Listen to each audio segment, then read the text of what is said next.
सभी साथियों को मेरे प्यारे भरे नमस्कार। आइए आज के इस वीडियो को स्टार्ट करते हैं और पूरे 50 प्रश्न जानते हैं इतिहास का, जिसके लिए आपके विषय में ये महत्वपूर्ण हो सकता है। चलिए वीडियो को स्टार्ट करते हैं।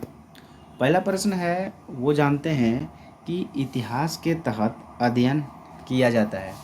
तो दोस्तों, इतिहास के तहत क्या अध्ययन किया जाता है, जिसमें से आपको 4 ऑप्शन दिया गया है: अतीत का, समाज का, शासन का, पर्यावरण का। तो दोस्तों, इसका राइट आंसर क्या हो जाएगा? 1 नंबर, ये नंबर ऑप्शन इसका राइट आंसर हो जाएगा। अगला प्रश्न जो है वो है कि प्रथम यूनानी इतिहासकारक कौन था। ये पूछे हुए सवाल है, और अगर आपको इंटरेस्टेड लगता है तो वीडियो पूरी देखिए और वीडियो को शेयर भी करिए। पहला जो ऑप्शन है थ्यूसिडाइडिस है, बी नंबर से ऑप्शन है हेरोडोटस, सी नंबर से है मैनेथो और डी नंबर से होमर। तो दोस्तों, इसका राइट आंसर कौन सा होने वाला है? इसका राइट आंसर बी नंबर की सही हो जाएगी, हेरोडोटस इसका राइट आंसर होने वाला है। अगला जो प्रश्न है वो है, निम्नलिखित में से किससे स्पष्टतया कहा कि इतिहास के समस्त निष्कर्ष युक्ति संगत साक्ष्यों पर आधारित है। 4 ऑप्शन आपको मिलता है: हेरोडोटस, थ्यूडिडाइडिस, पॉलीबियस, टेसिटस। तो दोस्तों, इसका राइट आंसर कौन सा हो जाएगा? तो इसका बी नंबर से इसका राइट आंसर हो जाएगा। अगला जो प्रश्न है वो निकल के आ रहा है कि द हिस्ट्री के रचनाकार नाम है। तो इसमें भी आपको 4 ऑप्शन दिया गया है, जैसे कि हेरोडोटस, मैगस्थनीज, प्लूटार्क, प्लिनी। तो दोस्तों, इसका राइट आंसर क्या हो जाएगा? तो 4 नंबर्स की 1 नंबर से इसका राइट आंसर हो जाएगा हेरोडोटस। उसी तरह से अगला जो प्रश्न है वो है, इतिहास के पिता की पदवी सही अर्थ में निम्न में से किससे संबंधित है। सीधे तौर पर इतिहास का पिता किसे कहा जाता है, ये इसका प्रश्न कहा जा रहा है। तो आपको 4 ऑप्शन दिया गया है, जैसे कि हेरोडोटस, यूरिपिडीज, थ्यूसिडाइडिस, उसके बाद है सुकरात। तो दोस्तों, 4 ऑप्शन मिल जाता है, तो 5वां नंबर का 1 नंबर इसका राइट आंसर हो जाएगा। हेरोडोटस को इतिहास का पिता कहा जाता है। अगला जो प्रश्न है दोस्तों वो है, इतिहास अपने को दोहराता है, यह किसका कथन है। इसमें भी आपको 4 ऑप्शन मिल जाती है, जैसे कि हीगेल, कार्ल मार्कस, कलहन, बर्नी। तो दोस्तों, इसका राइट आंसर इसका कौन सा होने वाला है? बी नंबर से इसका राइट आंसर हो जाएगा, कार्ल मार्कस। अगला उसी तरह से जो प्रश्न है वो है कि हम इतिहास से यही सीखते हैं कि आदमी इतिहास से कभी कुछ नहीं सीखता, यह कथन किसका कहना है। तो इसमें भी आपको 4 ऑप्शन मिलता है, जैसे कि हीगेल, कार्ल मार्कस, जेबी बियोरो, एच कार। तो दोस्तों, इसका राइट आंसर क्या हो जाएगा? इसका भी 7 नंबर का ए नंबर राइट आंसर हो जाएगा, हीगेल। उसके बाद दोस्तों, जो अगला प्रश्न है, किस कथन है समस्त इतिहास स्वर्ग संघर्ष का इतिहास। तो इसमें भी आपको 4 ऑप्शन है, जैसे कि Karl Marx, JB Bury, Collingwood, H Carr. तो दोस्तों, इसका राइट आंसर कौन सा होने वाला है? 8 नंबर्स का 1 नंबर राइट आंसर हो जाएगा, कार्ल मार्कस। और उसी तरह से जो अगला प्रश्न है वो है, निम्नलिखित में से कौन सा एक ही इतिहास के विषय में मार्क्स के दृष्टिकोण को संक्षिप्त वर्णन करता है। इसमें भी आपको 4 ऑप्शन दिया जाता है, जैसे कि ऑप्शन ए में है, इतिहास विभिन्न व्यक्तियों के बीच मुद्दों का अभिलेख है। दूसरा नंबर में है, इतिहास शौक एवं शोधित वर्गों के बीच संघर्ष सिलसिला है।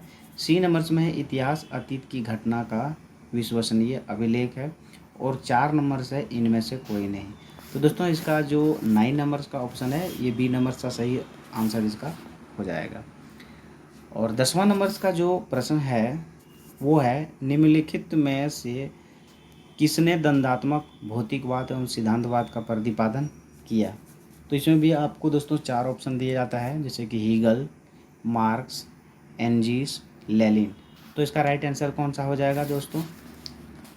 10 नंबर्स का बी नंबर से इसका राइट आंसर होने वाला है, मार्क्स। अब इसका थोड़े मार्क्स के बारे में थोड़ा जान लेते हैं कि द्वंद्वात्मक भौतिकवाद का सिद्धांत मार्क्स के संपूर्ण चिंतन का मूल आधार है। और अगला जो प्रश्न है, 11वां नंबर जो प्रश्न निकल के आ रही है वो है, कि कार्ल मार्क्स ने अपने संघर्ष की प्रतिक्रिया को निम्नलिखित में से किस सिद्धांत से मदद समझाया है। तो इसमें भी आपको 4 ऑप्शन दिया जाता है। देख सकते हैं कि पहला ऑप्शन है आधुनिकवाद उदारवाद, तीसरा नंबर में है अस्तित्ववाद, चौथा नंबर में है डार्विन का विकासवाद और डी नंबर्स में है दंडात्मक भौतिकवाद। तो 11 नंबर्स का इसका राइट आंसर क्या हो जाएगा दोस्तों, डी नंबर्स इसका राइट आंसर होने वाला है दंडात्मक भौतिकवाद। अगला जो प्रश्न है वो है कि इतिहास विगत की राजनीति है, यह कथन किसका है। सारा इसमें पूछा हुआ सवाल आपको मैं बता रहा हूँ। तो पहला जो है अस्टसबस, बी नंबर्स में है कार्ल यल, सी नंबर्स में सीले और डी नंबर्स में ट्रेवेलियन। तो दोस्तों इसका राइट आंसर क्या हो जाएगा, 12 नंबर्स की जो राइट आंसर होने वाला है वो सी नंबर्स की हो जाएगा, सीले इसका राइट आंसर हो जाएगा। उसी तरह से अगला जो प्रश्न है दोस्तों वो है सुमेलित कीजिए सूची 1, ओक्सट, ट्रेवेलियन, कॉलिंगवुड, ब्यूरो। अब इसका राइट आंसर इसमें नीचे दिया गया, उसको इसके समझ में देना है। अब सूची 2 इतिहास की परिभाषा, संपूर्ण इतिहास विचारों का इतिहास है। इतिहास स्वतः मात्र एक विज्ञान है, इससे कम नहीं और इससे अधिक नहीं। यह सच है कि इतिहास में अतीत वर्तमान के साथ बदलता है। इतिहास का महत्व वैज्ञानिक से नहीं है। तो इसमें आपको कौन सा ऑप्शन सही लगता है, तो 30 नंबर्स की इसका 1 नंबर्स ऑप्शन सही होने वाला है। उसके बाद दोस्तों जो अगला जो प्रश्न है वो है कि किस दर्शन शास्त्री ने कहा था समस्त इतिहास समकालीन इतिहास है। इसमें भी आपको 4 ऑप्शन मिलती है, Giambattista, Vico, Benedetto Croce, Oswald Spengler, Auguste Comte. तो इसमें राइट आंसर आपका क्या हो जाएगा दोस्तों, तो इसका 14 नंबर्स की राइट आंसर कौन सी होली है, इसका बी नंबर्स राइट आंसर होने वाला है। देख सकते हैं कि बेनिडोटो क्रोच इसका राइट आंसर हो जाएगा। अगला जो प्रश्न निकल के आ रहा है दोस्तों वो है इतिहास अतीत एवं वर्तमान के बीच अंतहीन वार्ता है, यह किसने कहा था। इसमें भी आपको 4 ऑप्शन दिया जाता है, E.H. Carr, Charles Firth, Karl Marx और V.A. स्मिथ। दोस्तों इसका राइट आंसर कौन सा होने वाला है, 15 नंबर्स की राइट आंसर हो जाएगी, 1 नंबर इसका राइट आंसर हो जाएगा। अगला जो प्रश्न है दोस्तों वो है कि तिथियों के साथ प्रयुक्त होने वाला BC किसका संक्षिप्त क्षार है। इसमें भी आपको 4 ऑप्शन दिया जाता है, जैसे कि before Christ, British Columbia, British council और बुकिंग कलर्स। तो इसमें भी आपका राइट आंसर कौन सा हो जाएगा, 16 नंबर्स की ए इसका राइट आंसर हो जाएगा, बिफोर क्राइस्ट। उसी तरह से दोस्तों अगला जो प्रश्न है वो है तिथियों के साथ प्रयुक्त होने वाले AD का संपूर्ण रूप है। इसमें भी आपको 4 ऑप्शन दिया गया, हर एक प्रश्न में आपको 4 ऑप्शन मिलता है, Anno Domini, assistance director, acknowledgement due, after date. तो इसका राइट आंसर कौन सा हो जाएगा, 17 नंबर्स की दोस्तों 1 नंबर से इसका राइट आंसर होने वाला है, एनो डोमिनो इसका राइट आंसर हो जाएगा। अगला जो प्रश्न है वो है कि वर्ष 50 ईस्वी पूर्व पूछा जाता है, ऑप्शन ए में दिया गया वर्ष 150 ईस्वी पूर्व के पहले आता, वर्ष 150 ईस्वी पूर्व के बाद आता, जिस वर्ष में 150 ईस्वी पूर्व आता है, जिस दशक में 150 ईस्वी पूर्व आता है। तो इसमें राइट आंसर क्या हो जाएगा, 18 की राइट आंसर बी नंबर से इसका राइट आंसर हो जाएगा, 150 ईस्वी पूर्व आता है। उसके बाद अगला जो प्रश्न निकल के आ रही है 19 नंबर्स की जो आंसर होने वाली है क्वेश्चंस होगी दोस्तों, वो है कि वर्ष 1015 ईस्वी किस शताब्दी में आता है। जैसे कि 10वीं शताब्दी ईसा पूर्व में, 10वीं शताब्दी ईसा पूर्व में, 11वीं शताब्दी ईसा पूर्व में, उसके बाद 11वीं शताब्दी ईस्वी में। तो इसका राइट आंसर क्या हो जाएगी, 19 की राइट आंसर डी हो जाएगी, 11वीं शताब्दी में। और उसी तरह से जो अगला प्रश्न है वो है सुमेलित कीजिए सूची 1 आपको दिया गया है संवत्सर। उसके बाद ऑप्शन ए में है विक्रम संवत्सर, बी नंबर में है शक संवत्सर, गुप्त संवत्सर, कली संवत्सर। उसके बाद सूची 2 को मिलाना है कि किस समय में गणन हुआ। 3102 में, 320 ईस्वी, 78 ईस्वी, 58 ईस्वी। तो इसका राइट आंसर क्या हो जाएगा दोस्तों? 20 नंबर्स की जो राइट आंसर हो जाएगी वो डी नंबर्स होने वाली है। डी नंबर्स इसका राइट आंसर हो जाएगा। 21 जो क्वेश्चंस है वो है कि विक्रम संवत प्रारंभ हुआ किस वर्ष प्रारंभ हुआ? 58 ईस्वी पूर्व, 78 ईस्वी, 57 ईस्वी पूर्व, 73 ईस्वी पूर्व। तो इसमें भी आपको 4 ऑप्शन दिया गया है। तो राइट आंसर इसका क्या हो जाएगा? 58 ईस्वी। 1 नंबर से इसका राइट आंसर हो जाएगा।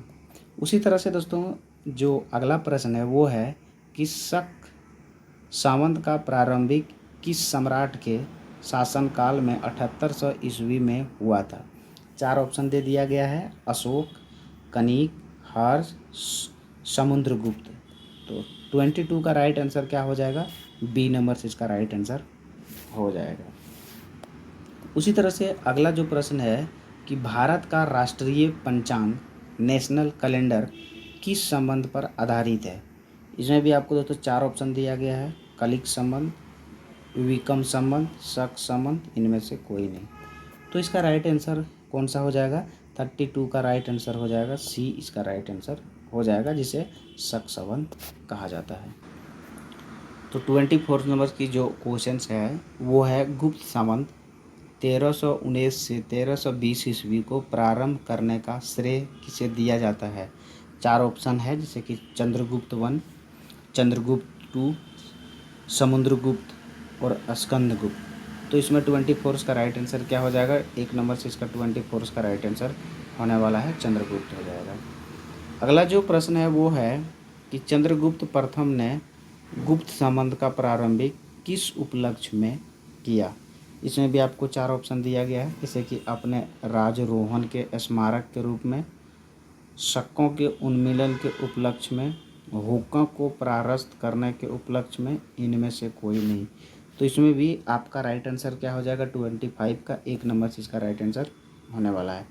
अगला जो प्रश्न है दोस्तों वो है कि निम्न कथनों पर विचार कीजिए तथा नीचे दिए गए कूट से सही उत्तर चुनिए। तो राइट आंसर इसमें क्या हो जाएगा दोस्तों? विक्रम संवत 1800 ईस्वी पूर्व से आरंभ हुआ, शक संवत 7800 आरंभ हुआ, गुप्त संवत 1309 से आरंभ हुआ और भारत में मुसलमान शासन का युग सन 1191 ईस्वी से शुरू हुआ। इसमें से आपका राइट आंसर क्या हो जाएगा? ये चारों में से आपको एक राइट आंसर हो जाएगा और 26 का जो है सो राइट आंसर हो जाएगा दोस्तों, सी नंबर से इसका राइट आंसर होने वाला है, जो कि 1, 2, 3 इसका सही आंसर है। 4 ये सही इसका नहीं है। अगला जो प्रश्न है वो है 27 का कि हर्षवर्धन ने 606 ईस्वी में हर्ष संबंध की स्थापना किस उपलक्ष्य में की थी? तो इसमें भी आपको 4 ऑप्शन दिया जाता है कि अपने राजरोहण के उपलक्ष्य में, कन्नौज पर अधिकार करने के उपलक्ष्य में, सिंध विजय के उपलक्ष्य में, पूर्वी भारत के विजय के उपलक्ष्य में। इसमें आपको 4 ऑप्शन दिया जाता है। तो राइट आंसर क्या हो जाएगा दोस्तों? देख सकते हैं कि ये नंबर से इसका राइट आंसर होने वाला है।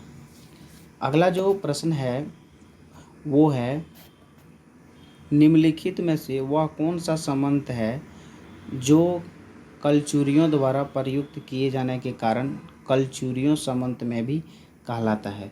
इसमें भी आपको 4 ऑप्शन दिया जाता है, जैसे कि विक्रम संबंध, शक संबंध, श्रेष्ठकुटक संबंध, इनमें से कोई नहीं। तो 28 का राइट आंसर क्या हो जाएगा? देख सकते हैं कि सी इसका राइट आंसर होगा, श्रेष्ठकुटक संबंध इसका राइट आंसर हो जाएगा। अगला जो प्रश्न है वो है दोस्तों कि चालुक्य विक्रम संबंध का प्रचलन किसने किया? जिसमें से आपको 4 ऑप्शन दे दिया गया है, तेलप 2, सोमेश्वर 1, विक्रमदायित्य 6 और सोमेश्वर 2। इसमें आपको राइट आंसर क्या हो जाएगा दोस्तों? 29 का सी नंबर से राइट आंसर हो जाएगा, विक्रमदायित्य 6 इसका राइट आंसर हो जाएगा। अगला जो 30 नंबर्स का क्वेश्चन है वो है कि निम्नलिखित में से किसे एक नए संबंध चलाने का अश प्राप्त है? जिसमें से आपको 4 ऑप्शन दिया जाता है कि धर्मपाल, देवपाल, विजय सेन, लक्ष्मण सेन। तो दोस्तों इसका राइट आंसर 13 का राइट आंसर क्या हो जाएगा? देख सकते हैं कि डी इसका राइट आंसर हो जाएगा, लक्ष्मण सेन इसका राइट आंसर होने वाला है।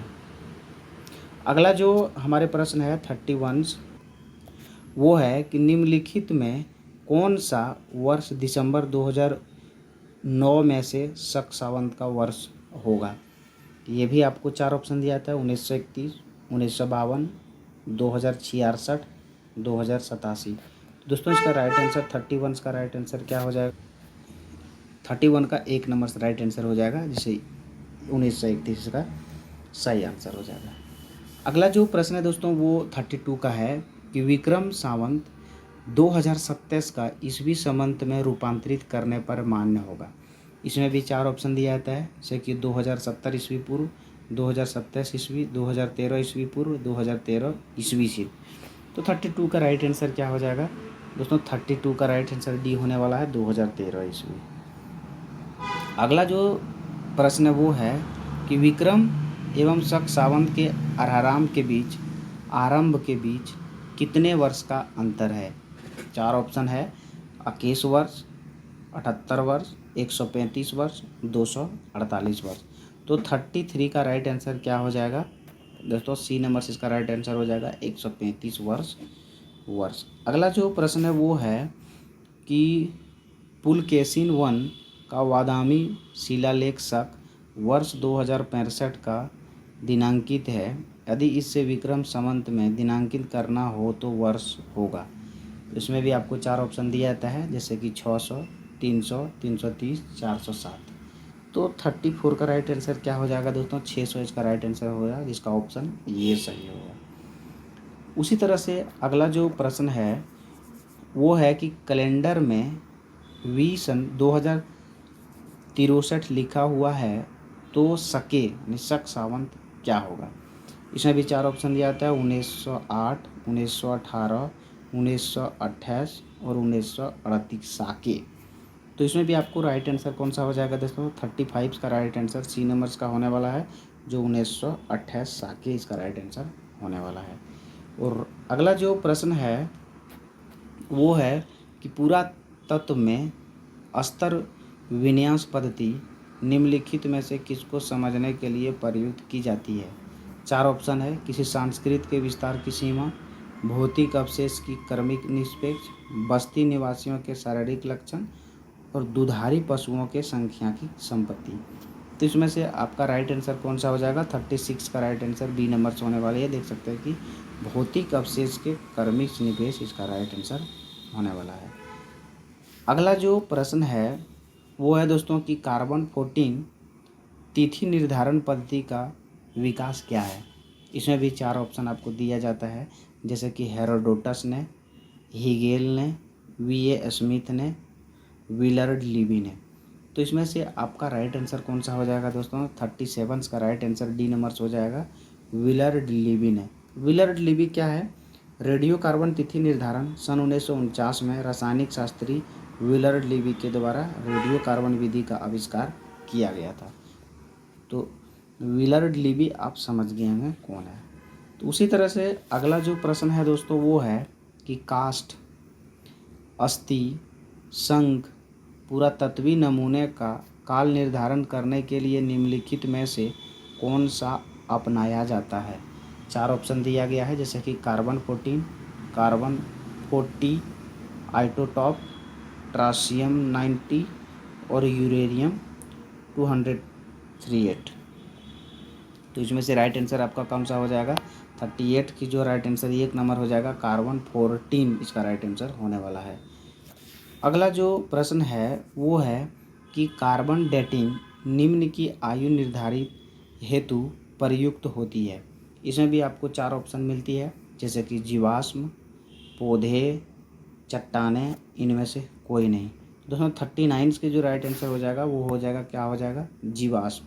अब जीवाश्म के बारे में थोड़ा भी जान लेते हैं कि कार्बन डेटिंग का उपयोग प्राचीन जीवित वस्तुओं की आयु निर्धारित करने के लिए किया जाता है। तो अगला जो प्रश्न है वो है दोस्तों कि प्रागैतिहास एवं अंत एवं इतिहास आरंभ तब माना जाता है जब मानव ने चलना सीखा, मानव ने एक दूसरे से बातचीत करना सीखा, मानव ने लिखा सीखा, मानव ने घर बनाकर रहना सीखा।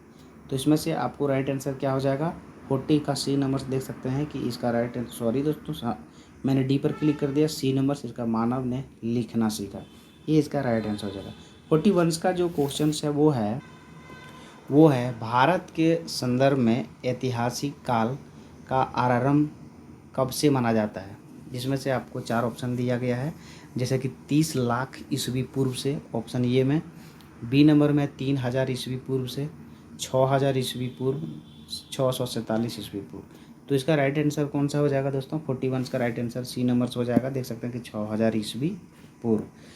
अगला जो प्रश्न है वो है सिंधु सभ्यता को आग ऐतिहासिक सभ्यता कहा जाता है क्योंकि इसमें यह प्रमाण मिला है। तो ऑप्शन आपको 4 मिलता है, जैसे कि लेखन, तांबा, काला, मिट्टी के बर्तन बनाना। तो इसमें से 4 ऑप्शन मिला है। 4 ऑप्शन में राइट आंसर क्या हो जाएगा? 42 का राइट आंसर बी नंबर से होने वाला है, तो कि तांबा। सॉरी दोस्तों, 1 नंबर से इसका आंसर होने वाला है तांबा। अगला जो प्रश्न है दोस्तों वो है कि शक सावंत पर आधारित राष्ट्रीय पंचांग national calendar 1 Chaitra Gregorian calendar की निम्नलिखित तिथियों में से किसके एक तदनुरूप है? इसमें आपको 4 ऑप्शन दिया जाता है, 22 मार्च अथवा 21 मार्च, 15 मई अथवा 14 मई, 31 मार्च अथवा 30 मार्च, 21 अप्रैल अथवा 20 अप्रैल। तो दोस्तों 43 का राइट आंसर क्या हो जाएगा? ये नंबर 43 का राइट आंसर हो जाएगा 22 और 21 मार्च को। अगला जो प्रश्न है वो है किसने इतिहास को प्राचीन, मध्यकालीन और आधुनिक तीनों भागों में बांटकर देखने का रिवाज चलाया है? इसमें से आपको 4 ऑप्शन दिया जाता है। पहला ऑप्शन है हेराडोटस, सिसरो, एस्प्लिनी, सेल्सेरियस। तो राइट आंसर इसका क्या हो जाएगा दोस्तों? 44 का राइट आंसर डी नंबर से इसका राइट आंसर होने वाला है, एस्प्लिनी इसका राइट आंसर हो जाएगा। 45 जो हमारा प्रश्न है वो है निम्नलिखित में से किसने गुप्त संबंध के आरंभ के निर्धारण के संबंध में महत्वपूर्ण सूचना दी थी? तो इसमें आपको 4 ऑप्शन मिलती है, जैसे कि फहियान, हैंसांग, अल समुदी, अलबरूनी। तो राइट आंसर इसका क्या हो जाएगा? 45 का राइट आंसर डी नंबर से इसका राइट आंसर होने वाला है। अगला जो प्रश्न है वो है 46 का कि प्राचीन भारत में इतिहास लेखन की कौन सी महत्वपूर्ण शैली प्रचलित थी? 4 ऑप्शन है, जैसे कि दंत कथाएँ, अभिलेख और शिलालेख, नाट्य और काव्य, लोकथाएँ। तो राइट आंसर इसका कौन सा होने वाला है दोस्तों? 46 का राइट आंसर बी नंबर से इसका राइट आंसर हो जाएगा। उसी तरह से अगला जो प्रश्न हमारे यहाँ है दोस्तों वो है इतिहास को प्राचीन, मध्यकालीन और आधुनिक 3 भागों में किसने विभाजित किया है? 4 ऑप्शन है, जैसे कि Hegel, Karl Marx, James Mill, Macaulay. तो दोस्तों इसका राइट आंसर कौन सी हो जाएगी? 47 की राइट आंसर जो होने वाला है वो सी नंबर से इसका राइट आंसर हो जाएगा। थोड़ा इसके बारे में भी जान लेते हैं कि जेम्स मिल ने भारतीय इतिहास को 3 कालखंडों में विभाजित किया, प्राचीन, मध्यकालीन और आधुनिक। यह विभाजन यूरोपीय दृष्टिकोण पर आधारित था। तो अगला जो प्रश्न है कि 48 का प्रश्न है वो है इतिहास के समस्त निष्कर्ष युक्ति संगत साक्ष्य पर आधारित है, यह किसका कथन है? Robertson, Collingwood, Gibbon, Trevelyan. तो इसका राइट आंसर कौन सा हो जाएगा दोस्तों? देख सकते हैं कि 48 का राइट आंसर बी नंबर से हो जाएगा, कलिंगवुड इसका राइट आंसर हो जाएगा। अगला जो प्रश्न है दोस्तों वो है कि बीसी का पूरा रूप क्या है जिसे तिथियों के साथ प्रयोग किया जाता है? इसमें भी आपको 4 ऑप्शन मिलती है, जैसे कि before Christ, British century, before current, before century. तो इसमें भी आपको 4 ऑप्शन मिलती है दोस्तों। 4 ऑप्शन में राइट आंसर कौन सा हो जाएगा? 49 की 1 नंबर इसका राइट आंसर हो जाएगा। अब इसके बारे में भी थोड़ा जान लेते हैं कि बीसी का पूरा नाम बिफोर क्राइस्ट है, जिसका अर्थ है कि ईसा मसीह से पहले। इसे तिथियों के संदर्भ में प्रयोग किया जाता है जब किसी घटना का ईसा मसीह के जन्म से पहले दर्शनीय होती है। बीसी का उपयोग निर्धारित प्रचलित काल से होता आ रहा है।